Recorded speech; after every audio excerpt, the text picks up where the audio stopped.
Hey everybody, welcome back to Backlog Banter. I'm your boy Abram, and I'm here today to give you some Pikmin Bloom tips and tricks that are going to help you out with your early expedition, because I've been playing a bunch of the game, and as I've played more, I've unlocked new mechanics and features that are super cool and super helpful, but it's not always clear exactly how to go about engaging with them, so I want to clarify some of these things for you, including expeditions, nectar types, and a couple more really important things. But before I do, if you want to talk to me about Pikmin Bloom or anything else at all, make sure to join our Discord. The link, as usual, is in the top of the description. While you're down there, like the video, subscribe to the channel, and ring the bell. That's super important today because we don't really do guides content here at Backlog Banter, and so if this is something you find fun and informative, I'd love to know, and the best way to show me is with a sub or a like or something to that effect.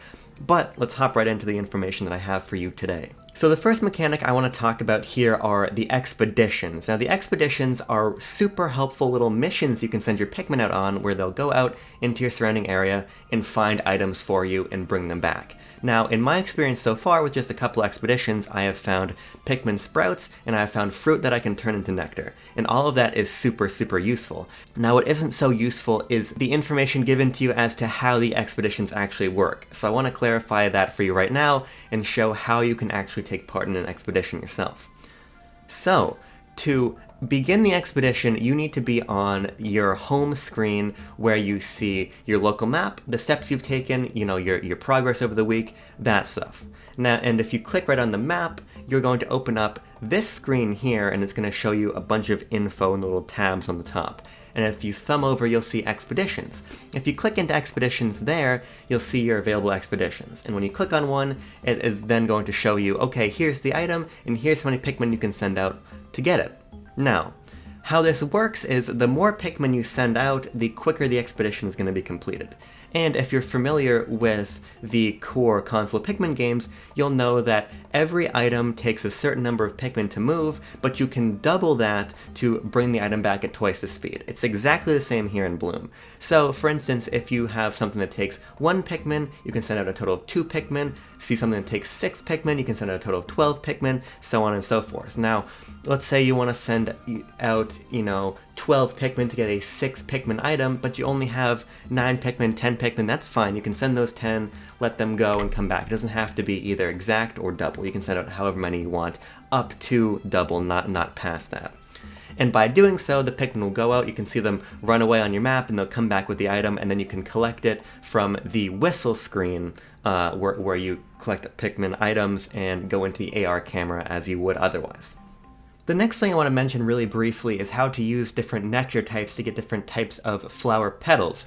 Now, of course, flower petals are very important because you're going to be placing these on the overworld to not only get coins, but to help grow the big flowers.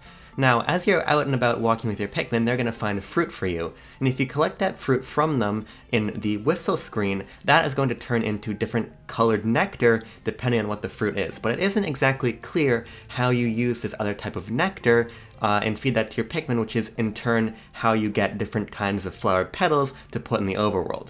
But it's actually very simple. When you're on the whistle screen, if you click the little number next to your standard nectar icon, it's going to pop up a little radial wheel, and from there you can pick red nectar, gold nectar, and when you feed that to the Pikmin, the flowers on top of their heads are going to turn that color, and then that is going to give you the type of petal you need to place in the overworld.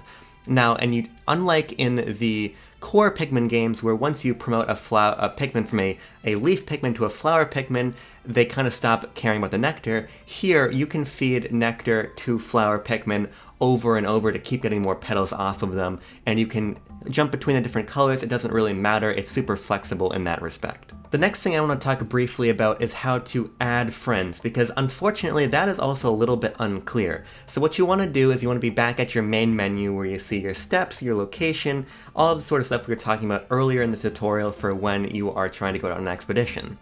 And then you want to click on your little profile box where it tells you your level and your progress towards the next level and things like that. And then you want to hit the little Friends tab.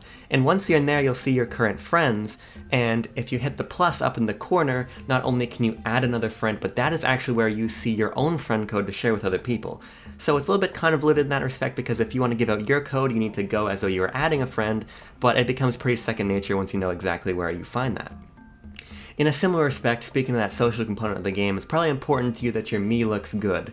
Now, when I started playing, it was before the game had fully rolled out, so I had very limited Mii options as to how I could customize my character. And I was also not given the ability, when I began the game, to link my Nintendo account to bring over that Mii and everything. But the good news is you can actually retroactively link your Nintendo account now that the game is rolling out in more places. So all you need to do is go back to this screen where it shows your level up progress, where you'd get to your friends list, and click on Edit Mii. And then you'll see a box that's going to allow you in the top left corner to click there and link your Nintendo account and carry over that Mii. And by doing so, you also get a special type of seedling. Now, I have yet to actually hatch this seedling yet, so I'm not exactly sure what's in it. However, it takes 10,000 steps, unlike the typical 1,000 for a regular Pikmin, so I bet something pretty good is in there. So even if you don't really care about the aesthetics of your Mii, you should still link your account so you can get this big seedling to see what it ends up becoming. And with that, everyone, we've come through all of my tips I have to share with you about Pikmin Bloom today. As long as you guys like these videos, I'm going to keep making more as I play more of the game, and I figure out more tips and tricks that all of you should know as well. I think this game is super charming, and I'm having a ton of fun with it. I think that the core Pikmin games are really amazing, and I'm super excited that it's getting the chance to find a new audience on mobile, which will, fingers crossed, lead to a bigger Pikmin audience for when the proper Pikmin 4 inevitably releases. But with all that said, thank you so much for joining me today, and I'll catch you all really soon. Have fun playing Pikmin Bloom.